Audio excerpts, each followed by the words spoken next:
Welcome to Trailer Rewind, everyone. Every month we dig into the archives and watch a film that Pete and Andy talked about in their trailer picks. JJ and I watch it and have a very spoilery conversation about it. Today we're looking at Colonia. This was Pete's pick from January 15th, 2016. The truth will set you free.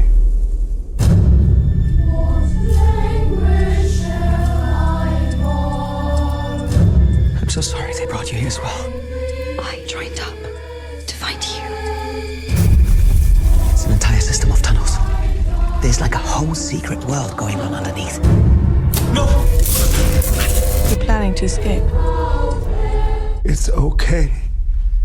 The Lord loves us deeply. Pete said he couldn't tell what kind of film this was going to be. Emma Watson joins a cult to find her political rabble-rouser of a boyfriend, and he liked the environment of the cult and thought it looked like a taut cultist thriller. The boyfriend didn't like the environment of the cult. Pete liked that, right? Right, yes. But now, Pete did point out, he said he was, had some positive vibes about this, but he did want to caution people. He is the one that predicted good things about Child 44, which is... a sore spot from last year. For everyone. Now, Andy is interesting because he found the relationship and political side, that aspect of the trailer really interesting. And the creepy vibe of the cult didn't really seem appealing to him, which I thought was odd because Andy is very much, into horror films. And I thought that might appeal to him. But I think he brought up something interesting and said, he expected that first minute of the trailer was probably going to be the first 10 minutes of the film, and the majority of the film was going to be what goes on in the cult. And I can say he hit it right on with that. How did he know? He's Andy. I didn't know. He's Andy. He just knows. That was awesome because I didn't know. Yeah. I was expecting a whole bunch of political stuff, but we'll talk about it. And I guess, Pete said he felt that this shows that Emma Watson has found her legs after the Harry Potter franchise and is picking things sort of out of that character. And as I did some research, I found that, the thing that drew her to this film was that it was a story about a strong woman. And we can get into, that role in the plot, but it was really that character drew her to this, that she wanted to do this film for this character. So, yeah. That's interesting. I think we should talk about that. But before we go any further, you should all check out all the fun stuff about this show and its sibling shows at thenextreel.com. Go subscribe in your favorite podcast app or join us on YouTube. You can follow us on Twitter and Facebook at The Next Reel, or support us on Patreon. For just a few bucks a month, you can get early releases of episodes in Pete's draft version, or you can gain access to the Next Reel team and other listeners in the members-only Slack group. That group's growing every day, and I found that there's always something interesting to talk about in there. Yeah, it's great. Slack's awesome. So, JJ. Yeah. Tell me, this film, which is based on true events at Colonia Dignidad, which is where the film gets its name, did this film break you without physically harming you? Well, it depends what you mean by that. So, we're doing movies this year. We've decided that let's all scare JJ this year.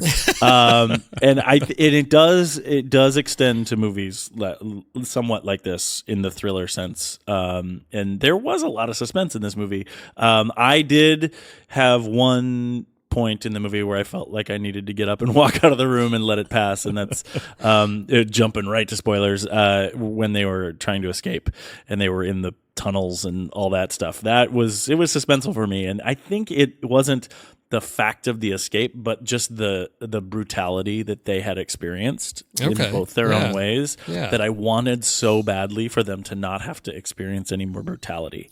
So that's a powerful thing in the film, and I guess that broke me without physically harming me. I personally think of fear as physical harm. So that's why I avoid these movies. But in general, I thought it was an interesting movie. It's pretty straightforward, so it's kind of out of my realm. It's not necessarily a movie that I would go see. It's they're telling you a story, and it's a recounting, a general recounting of history as well. So it's not necessarily, again, my cup of tea, but in general, the story was straightforward and powerful, I thought, too. How about you? Well, I was happy to see that this year we're off to a solid start with titles that we can really connect easily to the film, with Colonia, which is the place that this film is set, the majority of it in that that organization there. previously we'd done, The Lobster, which was pretty clearly how that connected. Last year we were doing things like Comet and Cake and Two Faces of January with titles that, as I recall, we were just trying to figure out why this title, what does this mean for us? And here it was nice to see a title that told us exactly what we were going to see, this place. It's interesting to me because I did not know this history. I didn't either. So I think definitely new for me too. It's an interesting story. I did find myself trying to figure out what, the director and writer wanted us to take away from this story. Was there a lesson for us to learn? I think, basing something on true events is always compelling. Let's make sure we're not repeating history again, but was there a specific lesson to be learned from this? And I felt like that got buried beneath the story that was, between the relationship. We've got this love story, this political rabble-rouser and a flight attendant, and their story sort of gets scooped up into the political situation, and that I wanted more of that. And I, either the politics of what was going on at the time, or about this cult that she sort of allows herself to get taken into to save this man that she loves, who's been, put there as a political prisoner. And it was so much about them. And I thought there's so many more interesting pieces to be told about how this organization has, been allowed to exist, the political influence that we see that their leader has throughout the film, all interesting things. And I wanted more of that, because the love story, the relationship, her quest to get her man back was, although, it kept me interested, but it just didn't give me anything to walk away with at the end. Well, yeah, their story is sort of the individual drama that's here, but I think you're right in saying that if there is a lesson, or if there's a point to telling the story, it may be even sort of the old school thing that we see in a lot of historical movies, where they're talking about how the church uses the state and how the state uses the church to sort of affect their power and their decisions, and has been throughout history perverting each other to get what they want through it. And I think, that's kind of the high level sort of theme of what's going on here. But I agree. The story itself is captivating from a human perspective in what the two characters are doing in their own escape. But I think you're right that the greater story is something much larger to be told. So that brings us back to sort of the balance. And we talked, Andy sort of predicted that, we would only see this, the political situation, which is, Chile in 1973. And we have at the beginning a lot of, sort of exposition and explanation of what's going on in the country at that time when the story takes place. So we get all that, up front, but in a certain sense, it doesn't hold any weight for the rest of the film. It's not necessary, because we don't really need that information to understand the majority of the story, which is her quest to save him. So do you think that, Andy called it that it, in terms of the balance, do you think that was the right balance for the story? Did we need more? My quick answer is no, and I think that a lot of the stuff that's happening in the exposition in that first part, you can't even really call it the first third, but in that first 10 minutes or whatnot, is kind of a shorthand to give us license to experience the drama that's going to go through the rest of the film. One of the things that I had that was a big problem with this for me in this movie, and I find in other movies, is that they used sex as shorthand for love. Yeah. And that, I think, was infused, and you shouldn't even say infused, because that stuff could be true. I mean, who knows? It doesn't matter to me either way.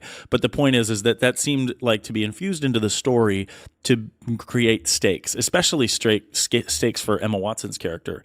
Why would she go through this? And the only way that they could demonstrate that to us in the first 10 minutes is some pretty explicit love scenes, to kind of, I guess, shorthand say, oh, they really, really, really like each other. And that felt heavy-handed to me. So your question was about balance, but my point is, I think that we didn't necessarily need those things to show us the drama of the story later.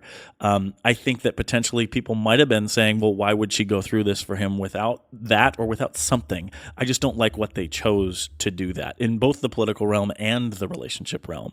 So those first 10 minutes were odd, especially with where the rest of the story went for me. How about you? Yeah, it's one of those where whenever something's based on true events, you have to strike that balance of, are we, sticking with fidelity to what actually happened versus what's best for the story. And, I think looking at how they structure things, there's a lot that they're trying to communicate and condense in those first few minutes, because we know that, she's a flight attendant. She comes into this, her route brings her here every few weeks. So clearly she's, meeting up with this guy, when she's in town, when she's there with the rest of her crew and she sees him, on the stage personally, she's like, oh, there he is. She abandons the rest of her group. So there's some sense of history with the two of them that they're trying to condense in that. And I guess that's where sort of the sex comes in to show that this is an ongoing sort of sustained relationship. It's, 1973. So, still maybe in some of that free love, Sure. era. So that, I think they did condense that to try to build so that there are the stakes, because she makes a really bold and rash decision when he's, basically taken away as a political prisoner, that she's going to basically, risk her life to try to get him. We've got to find a way to buy into that, to believe that that's a logical decision for her, that she's willing to take that risk. And, I think that's what the whole front end was structured to, but I felt that they gave us so much of the political context that I was expecting more from that, that it's, he could have been anybody that was protesting the government. It was set in this specific, political turmoil. And I think, again, that comes from, we need to be faithful to the historical events that this is based on. And I felt like they spent too much time on that. And if they wanted to really get about focus on the relationship, we didn't need as much of that backgrounding in the political, setting the stage for what was going on in the country. And I think that polarized them as characters and made them a little bit shallow as well, that she was in it just for the relationship and he was in it just for revolution, where I think there could have been a little bit more complexity there. But that's kind of the way they went with this sort of relationship piece and the escape piece of what was going on here. Because they wanted to make that battle. They wanted to have that come up later on, as you see when they're actually about to make the escape, and he still wants to change the world and she just wants to get free with him. So I understand why that's part of the story. I just felt that made them shallow as characters. So in terms of structure, what I did find interesting was a device that the director chose, which was to use these title cards once she gets to Colonia. And we have title cards that are sort of like architectural drawings of different places in the compound with the number, the day. So it's identifying how much time has progressed. And for me, I found that really helpful in terms of structuring things. If we're going to collapse or condense time to get a sense of how much time is passing when we have a character that's in a very sort of routine environment, it's hard to tell, okay, how many days has she been out there, picking rocks out of the field or at this task? And that gave me a sense of her commitment and time and how long she'd been there. And also I found interesting the architectural drawings that they selected for the title cards were key places that were coming up in the scenes we were about to see. So I could sort of track, so at the beginning, our first title card is sort of a schematic of the front gate, which is sort of, okay, here's our entry. And as we work our way through the story, we're seeing the different locations where the scenes take place. I'm nodding my head because I hadn't even thought about that piece, that actually that the which blueprints or which diagrams we were looking at also helped with the passage of time. But I think that device was necessary because there was really no other way to show passage of time in there, and it was impossible to tell scene to scene what they were going through. So I think it was necessary for what they were doing there. I liked it too. Yeah. So it's a total of 132 days.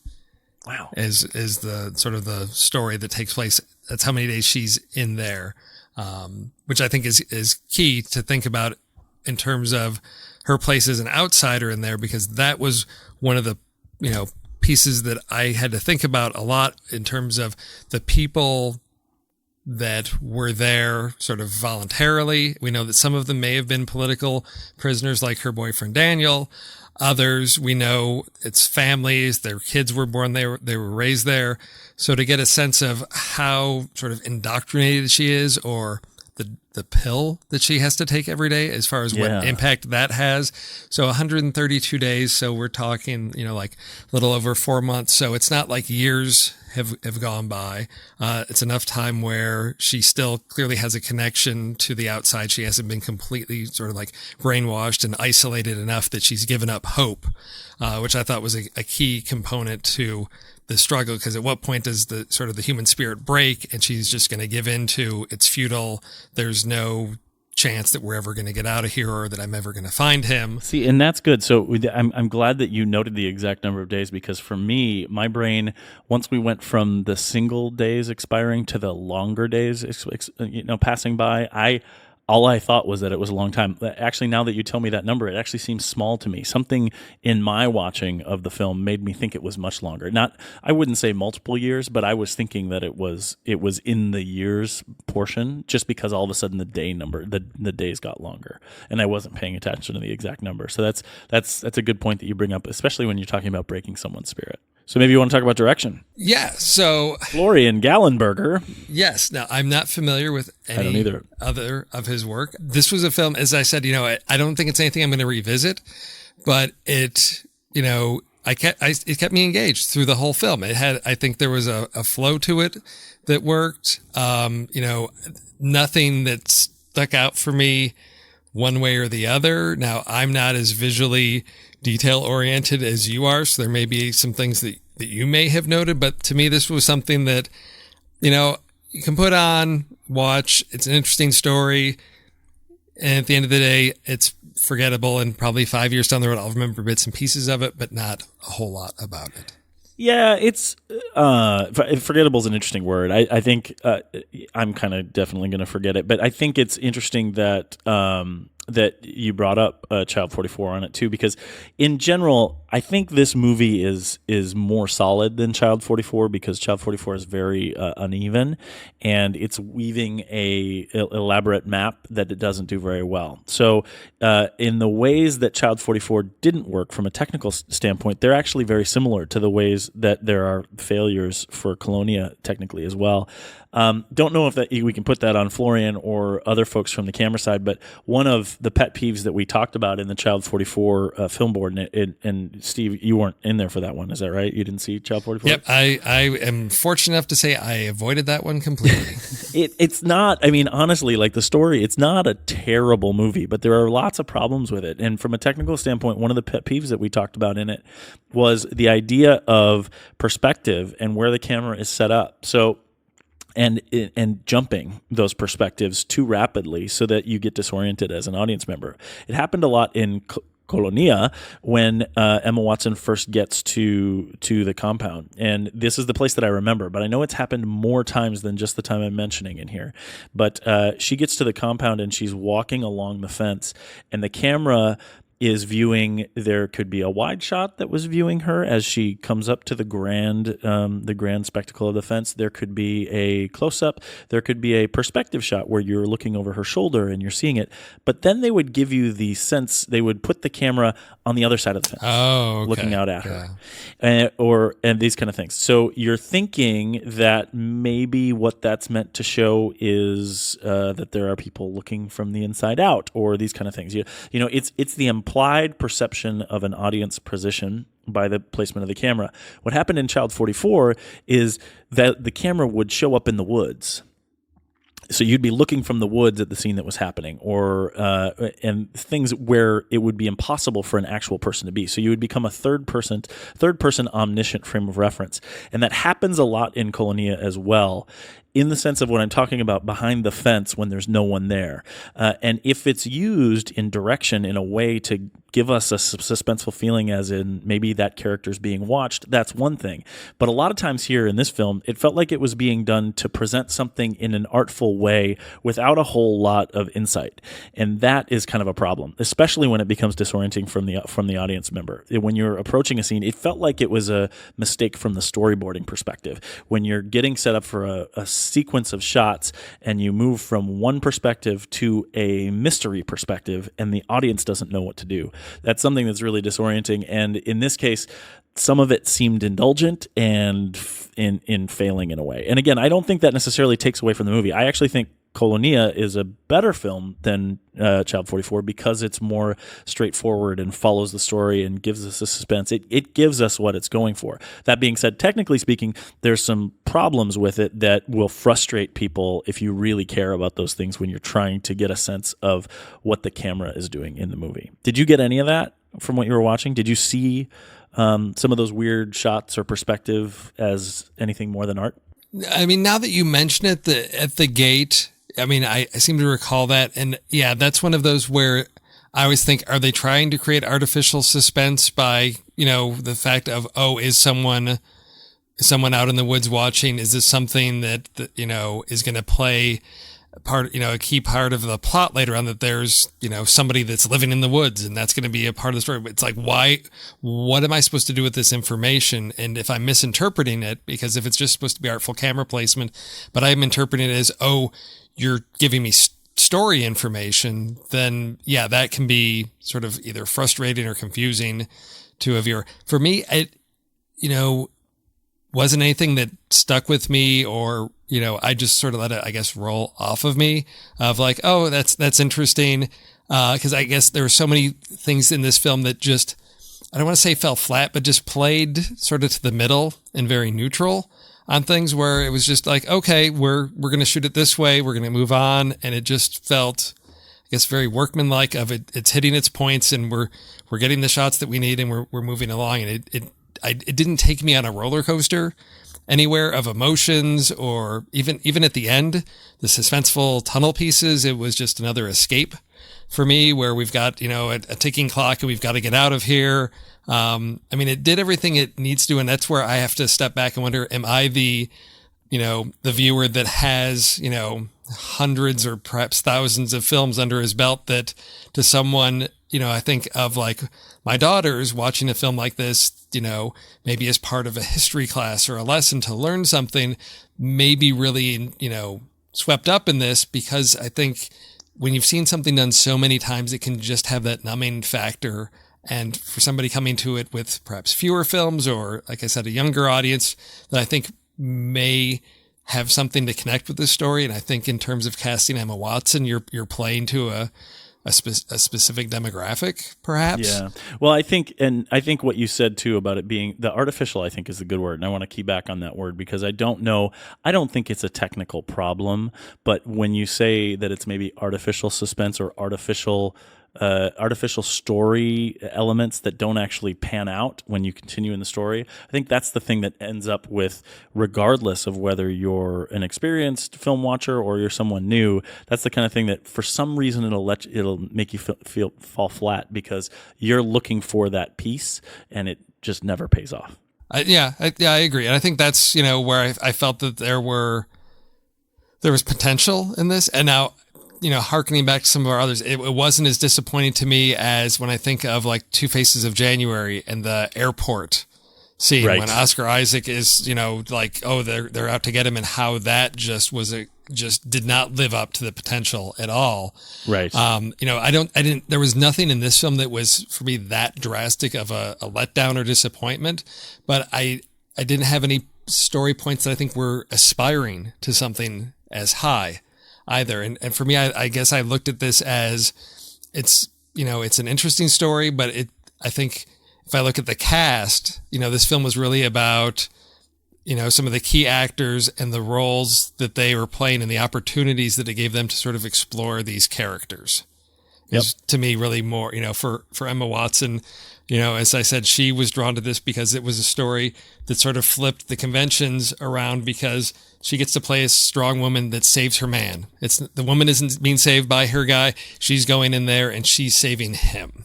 Yeah. And so, that was the draw for her. And I think that's really what, is sort of, I guess, a takeaway from this of, here's a film that's got a role model for young girls of here's a woman that is in charge of her life, is taking command, and is standing up for something, she believes in and fighting for it. Right. And I think that's an interesting thing to talk about, because I didn't recognize that while I was watching it, but it's a really strong statement that's there from that character and that person. She was crazy strong. It's really impressive. And you even have, in terms of strong women, you do have, sort of the first person she meets there. And again, this is, and I'm going to probably butcher this name, Richenda Carey, who played the character of Gisela. Oh, I think that's right. I think you did it right. Okay. She's one of those characters you just enjoy hating, because she's like the real strict, woman in charge. But again, a really strong one who keeps the girls in line. Not something you hope your kids aspire to, but definitely in terms of strong women, you've got, she's got specific responsibilities, and there's a nice, I thought, dynamic that's starting to play out between Lena, Emma Watson's character, and Gisela, just sort of this, give and take back and forth. The scene I think of is when they're out in the field just picking up the stones, and Lena falls to the ground, and Gisela comes by and asks her, she's like, get to work. She's like, oh, I'm thirsty. And so Gisela brings a bucket of water to her there, and it tells her, no, don't drink that. I'm not here to serve you. You're going to carry that bucket with you for the rest of the day, and there better not be one drop missing. Terrible. A horrible person. Are there people that are so cruel? Yes, I guess there are. But it's one of those, character moments between the two that, sort of slowly builds throughout the story that gives the story some tension when in other moments there's not a whole lot else driving the story. We can at least fall back on that dynamic that I felt kept things moving along. Yeah, in general, I think all the performances were pretty solid. I didn't question whether or not there was any sort of performance going in. I was happy with each of the performances. It reminded me, again, kind of the similar subject matter, but it reminded me of The Master, right? And how everyone felt really solid and really bought into their performances in The Master, in that sort of cult sort of thing as well. Of course, The Master didn't go into this detail and wasn't nearly as straightforward as this, but it's the same kind of movie, and it was the same kind of emotional drama that was being played out, and I think everyone did a really good job. Oh yeah, and I could see, as I thought about the performances, like what's going to draw these actors to this, because I know what's drawing Emma Watson to this. So I started looking at everyone, and you've got Daniel Bruhl playing her boyfriend Daniel, who's the political activist that gets basically taken by the secret police, tortured to the point where occasionally some of these political prisoners have brain damage, and he overhears this conversation as he's in the recovery room and sort of decides to adopt that of, I'm going to play like I don't know that I'm mentally, disabled now.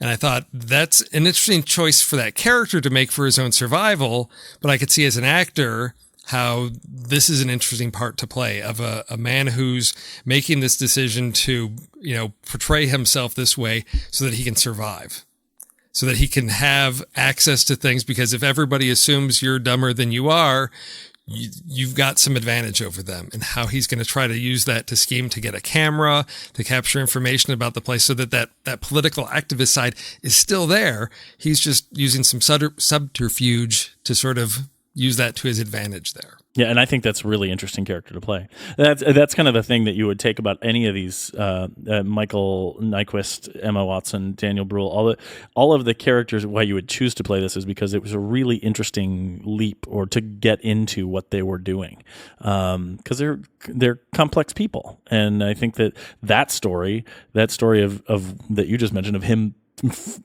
overhearing a way to kind of sneak his way through it. If that's true, that's amazing. Oh yeah. And he did a great job of playing it too.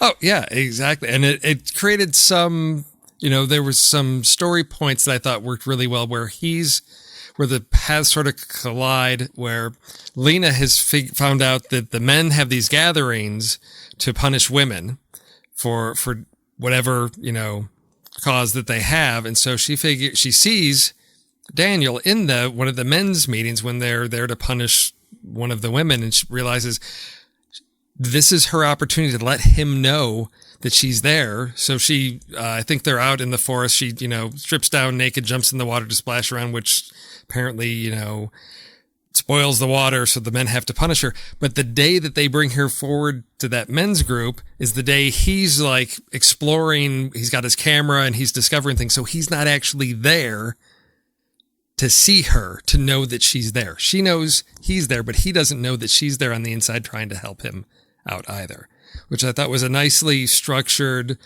created some nice, dramatic, tension and dramatic irony for us through that part of the story. And super intense. All of that stuff was really intense. And I did feel the suspense through those parts. I think if that was the goal of this movie, I felt suspense through all that stuff because I felt for the characters. I didn't want them to have to go through this anymore. I have an extreme fear of the situation that they were put in.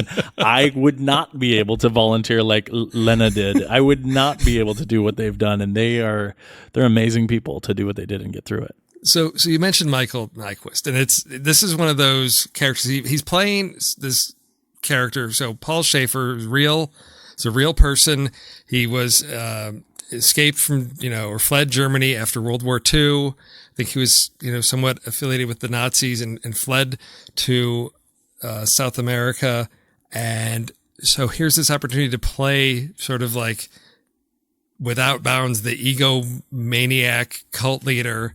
And I think, one of the scenes that sticks with me is when Lena first comes in and she has her first meeting with him, and he goes by the name of Pius, as he's that's how he's known as the cult leader. And the first scene between the two of them, how he starts off very calm and slowly just builds to this frantic, almost rage to try to find out why she's there, was just a really powerful scene. Oh yeah. Yeah, that was it, and very intense. But so you say it's intense. What were you thinking was going to happen? Where was the suspense taking you in that? Well, for me, it's the suspense of, we know she's a fraud, that she's presenting herself as, I'm here to serve, because she's seen the marketing materials that it's this, there's the public facade of, it's this religious organization that does these things for people that want to serve the Lord. And then she knows that behind the scenes, there's ties to sort of the secret police and torturing of political prisoners. So we know why she's there. And the question is, for that scene is, does he know? Does he have some supernatural sensibilities? Is she going to break? Can he break her early on? Is she going to be able to withhold interrogation sort of why she's really there? And it gives us some insight into how crazy he can be. But I guess the suspense came from, okay, is she going to stick with this, knowing now what she's really gotten herself into? Satan inside you? No. Do you renounce Satan, the beast of hell? Yes. Do you renounce the sins of the flesh? Yes. Do you renounce all lies and deceit? Yes. Tell me the truth. Why are you here? I'm here for you, Pius. I need you, that's why. Oh, now you've spoken truly. Feel the grace of the Lord coming down on you. In the end, the way she gets out is she caters to his ego. Of course. I mean, which is smart to do with a cult leader. Smart. So again, it shows, how intelligent she is. She's going to be able to work her way through this, which, was one thing that I struggled with. We talked about the condensed time, everybody's taking these pills, and I didn't know if we were supposed to get that they were having, because it seems like nothing has any impact on her. She seems to be the same person day one as she is on day 130. Right. We don't see that this has any impact. We don't see her worn down. We don't see, if everybody's taking these pills, and we learn later on that Daniel's doing the same thing by stuffing him in his mattress. He's not taking the pills, but I think she is. Are they there to subdue the people? That was the one thing I didn't quite get as far as, was she just immune to the effects of all the other women that are in there that are just sort of like heads down, let's do what we're told, that she's so strong to stick to her guns and stick to her mission. I thought there wasn't anything that showed she sort of wavered in that at all, or that there was anything that would have any, I don't know, it was a stumbling block for her. She just is pure endurance, going to make it through, whether it's, 60 days or 130 days. There's nothing and I guess that's something I wanted to see. I guess something that, how do they break these people? Because clearly they must somehow, but she's, immune to that. Yeah, I don't know. I didn't think about it actually. And now that I think about it, and when they're finding all the pills that, that the guy was stuffing, it kind of got to make you wonder why it didn't affect her at all. Right. Daniel was stuffing. Yeah. Was it wrong for me to think or for me to worry that Michael Nyqvist I thought was Mads Mikkelsen? No, I could see him. That's a role that either Dane of them. And the Swede. Yes. The whole time I'm watching the movie, I thought, I was like, oh, didn't we just see him in Doctor Strange? Yeah, he's a bad guy. Yeah, But, they both can play that quiet rage that bubbles up from underneath the surface. I think they can both do that really well. And that northern Scandinavian accent. Yes, that will always do it. So we talked a little bit about cinematography. I don't know if there was anything else that your eye caught. Well, in general, you talked about the Two Faces of January. Yeah. When you did that, I went back and checked my flick chart because I wanted to see where the two were ranked. And I think you're right in a lot of sort of the plot hole similarities of the two. I generally liked the art in the Two Faces of January a little bit more. It felt more purposeful. It felt like it was done for a reason. Here, those were the problems that I had, that I just saw them. There's some shots actually that are on the IMDb page for the colony here where you kind of wonder, why they're doing it. There's a shot that's from behind Emma Watson showing the room of all the men that are when they're about to punish her. And again, it's again that third eye, that eye of God that's in the room as the camera. And in general, that's not my preference. So it's a choice. It's a choice from direction. It's a choice from cinematography. But in general, I like to be present in some way as opposed to being detached in that way. So just in the way that things were set up, I think it was a choice for art, and it's just not my preference for the way it was going. There weren't real problems, though. There were a couple times where it looked like the camera was a certain camera wasn't was not Steadicam or was handheld versus lockdown. But in general, it wasn't sloppy. It was just choices that I wasn't super happy with. So, and anything about music that was I didn't notice the music memorable to you? Yeah, afterwards I thought it didn't stand out one way or the other as, drawing attention to itself, like, oh, this is just really odd or unusual, or wow, this is really moving me, or there's a theme, or there's something that, is working. It just sort of was there as supporting the setting. We should put this one as another one in our long litany of films that go into the category of where have all the good themes gone? Yes. Just because we're missing great themes in this world these days, and when we get that good theme again, I think it's a big thing for us. Oh, it stirs the heart and stirs the soul, and can it can, when that character rallies and that theme rises and swells, you're like, yes.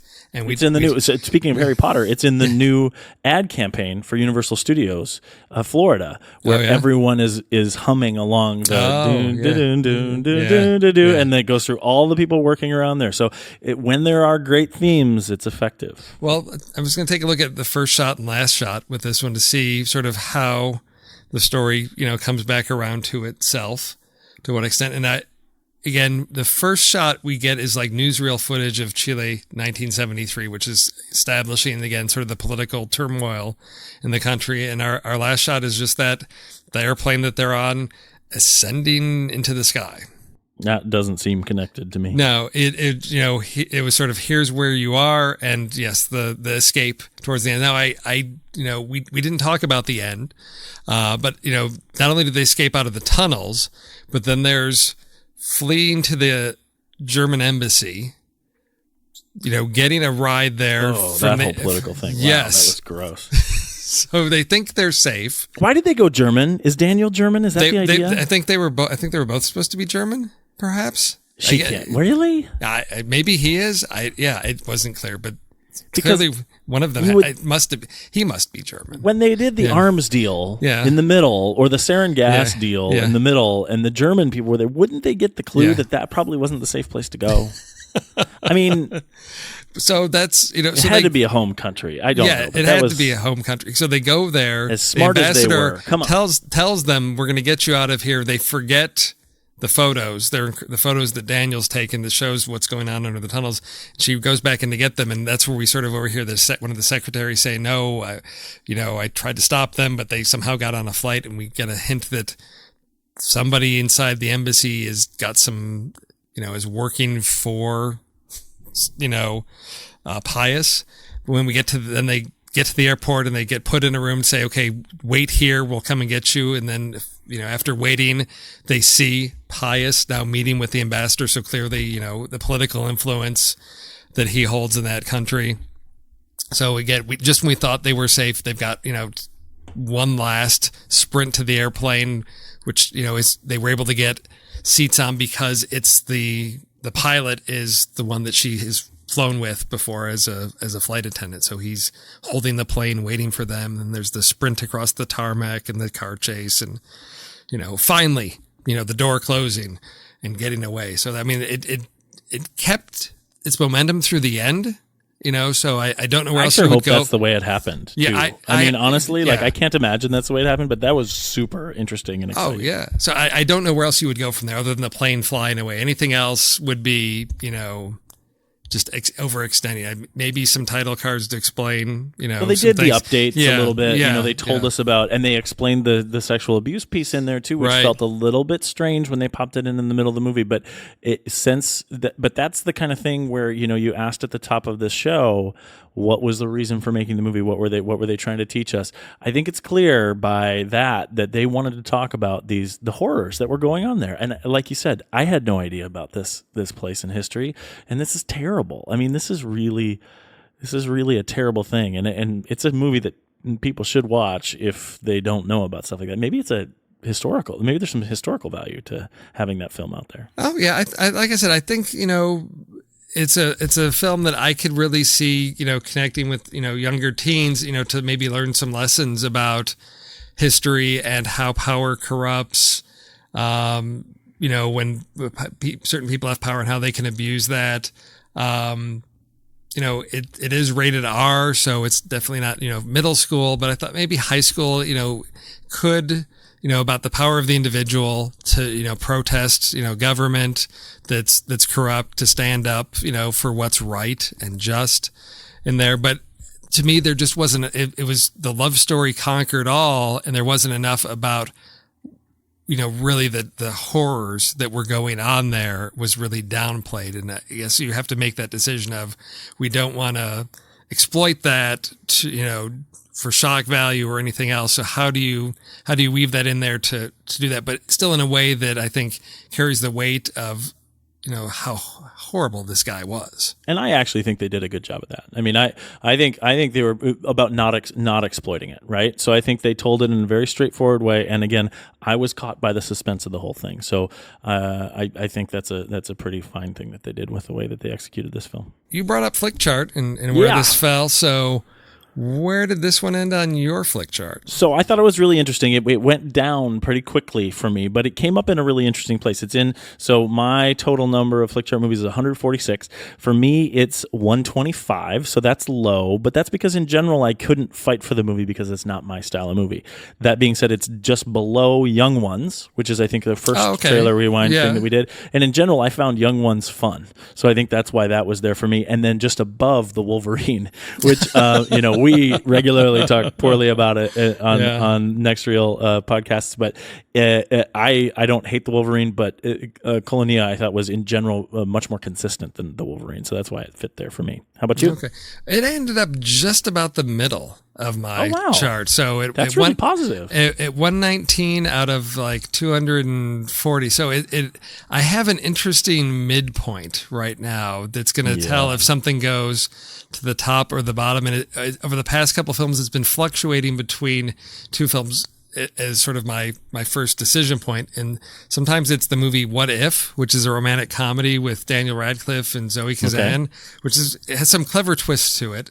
So if it had come up against that, I think it probably would have fallen down. But then the other one that sometimes hits in my middle is The Invitation, which is a film I'm sure you have not seen. No, I have not. So, which is sort of right now. It's a horror psychological thriller. Oh, no. Yes, exactly. So to me, those aren't my favorite types of films, and it's an interesting one. So it hit that one, so it went up, but it didn't go. It didn't go much farther up than that. So it's at 119, and it's wedged in between. It's just above Never Let Me Go. Okay.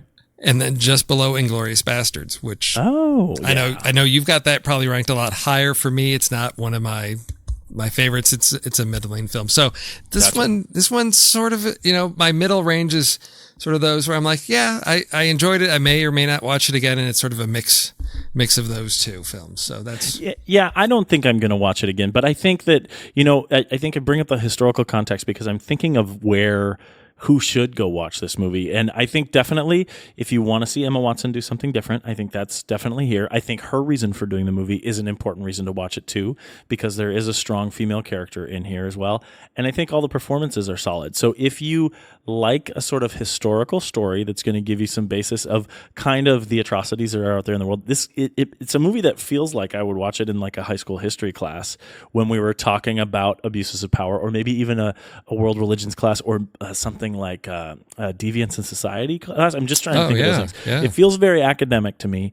It feels less like art and more like a story for teaching. And in those purposes, I think it does a really good job of that. Yeah, and just want to let everyone listening know that this is sort of a Emma Watson double feature, because over at the Film Board, we're reviewing The Circle, which is another Emma Watson film where she gets involved with some type of weird cultish type organization. So check out Film Board review of The Circle for a little Emma Watson double feature cult film. April is all about Hermione and cults. Yes, it is. So, JJ, here at the Next Reel, we say when the movie ends, the conversation begins, and I've enjoyed really our conversation here about Colonia. And now that this conversation's ending, it's time to start watching another movie. What have you got coming up next in your queue that you may be watching? Well, I don't want to talk about a movie next, but I want to talk to you about Legion. When is Legion coming back? That's what I want to know. I don't Personally, know. I believe that appointment television is the devil, but I am now stuck on season 1, chapter 8, and I just want to see what happens next. Oh, no, I tell you, this has been a great year for television. It's good. Between really that, good. Legion, no, if anyone out there hasn't seen Legion, it's trippy, will blow your mind. There's a lot going on there. Layers and layers of that. If anybody, it's heavy and scary, but it's really solid work. For anyone listening out there, if you have any information or want to discuss the T-shirts that he wears in Legion and how they connect thematically to the episodes, my wife has been looking online for anybody else that wants to share and discuss that, because she finds some really interesting themes and ties thematically to what's going on in his shirts, the colors of those shirts, and what's going on in each of those episodes. So you don't know when it's coming back? I don't know when it's coming back. I assume May, because May is a sweeps period. No, it's done. That's season 1. You're waiting until next year. Yes. 8 was not. That was a terrible ending, if that's what it was. I think it's going to be in for sweeps, because I think people like it. But I'm just saying I don't. Anyway. No, it's like Westworld. People are got to wait till like 2019 for Westworld or something like that to come back. Now and then, other appointment television that really moved me on Netflix. The OA is great. Great. So there's some things. If you're looking for something more than a movie, there's 2 great shows that are out there. to check What are you out. most likely to watch next? Oh, I'm looking for my next thing. I just finished, Pete and Andy did their Kelly Reichardt series, and I really, really enjoyed Meek's Cutoff. So I'm looking for something that's sort of that, slow art type of film. Like I'm Go watch The Lobster again.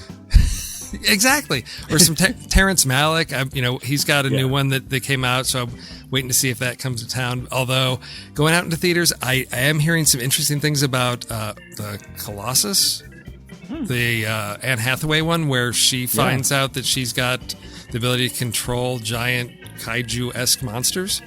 Cool. So it's been getting some good buzz. It looks unique and interesting. So if I get some time this weekend, I may check that out. Love it. JJ, it's always been a pleasure. Have a good night. It's great. See you later, Steve.